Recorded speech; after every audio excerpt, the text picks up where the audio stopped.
So welcome back everyone, Mike here. It is another beautiful day here in Western Pennsylvania. I mean, this is 2 days in a row. That doesn't happen very often, and it's just perfect out. But anyway, we're going to go work on that food plot that we were working on in the last video, and I'll put that video right here in case you didn't see it. But it's kind of a community food plot. I'm working with a couple neighbors on a big one over by the old apple orchard. And I disked it all up with the RK55 and the 7.5 foot box frame disc, and we got it broken up really well. And then Ron took his tiller over there and just kind of tilled it up some more, and then he seeded it and fertilized it I think first thing this morning. And so I'm going to take the RK37 over with the Cultipacker and run it in with that. And the Cultipacker, what it does, it kind of gets you good soil to seed contact. It's like a roller. It's got ribs on it. It's heavy. It packs it down a little bit, because after you disc it and till it, it's all real fluffy. And then you seed on top of it. You want that seed to set down in a little bit, and you want to just firm it up a little bit so in a heavy rain everything doesn't erode away. And so the Cultipacker does that. And it also leaves little grooves in there, so even when it's done raining, it kind of holds moisture in there to help things grow a little bit. So anyway, I'm going to head over there now and I'll show you what's going on, and we'll get started. Okay, we are back at the food plot, the community food plot. Neighbor Ron got this all tilled up last night after I had it disked. And it's seeded, fertilized, and the next step, I'm going to hit it with the Cultipacker. A Cultipacker is a great tool. It's one of those things where you don't use it all the time, but when you need one, there's really no real good replacement for it. I mean, you can try a drag or something like that to kind of set your seed in the ground, but this Cultipacker works really well. The ground's real loose and fluffy right now with that seed just sitting on top, and this will kind of set it down in the ground. And also puts little grooves in there when you're done, and what that will do is retain moisture after rains. Kind of helps prevent erosion, gets all your seed where you want it to be, instead of it all washing to one spot. And like I said, it sets it down in the ground a little bit.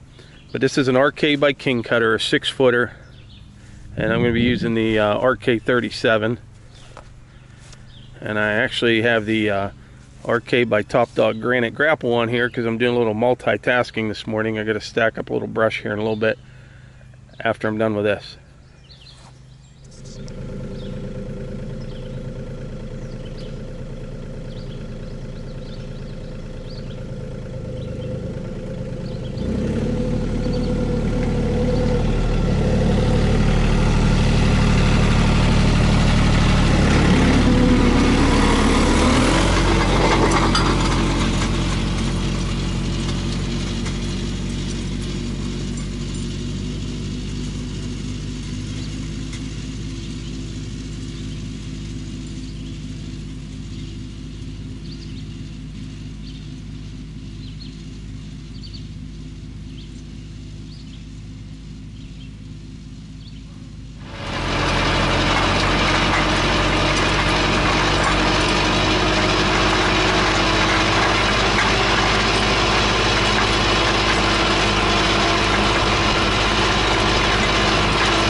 So what we planted over there was soybeans, sorghum, and cowpeas. And it should come up in the next couple weeks. We get a little bit of rain. I'll kind of report back to that food plot. And on the next one I do on our property, I'll kind of go into more detail of the whole process. I apologize because we're kind of jumping around. It was kind of a joint effort on this one, so I couldn't show you the whole process. I wasn't there the whole time. But anyway, it should work out pretty well, and I hope the weather stays nice, and I hope it's nice in your part of the world and you can get something done this weekend. But like I always say, if you enjoy these videos, please hit the like button, click subscribe, and share them with your friends. Thanks.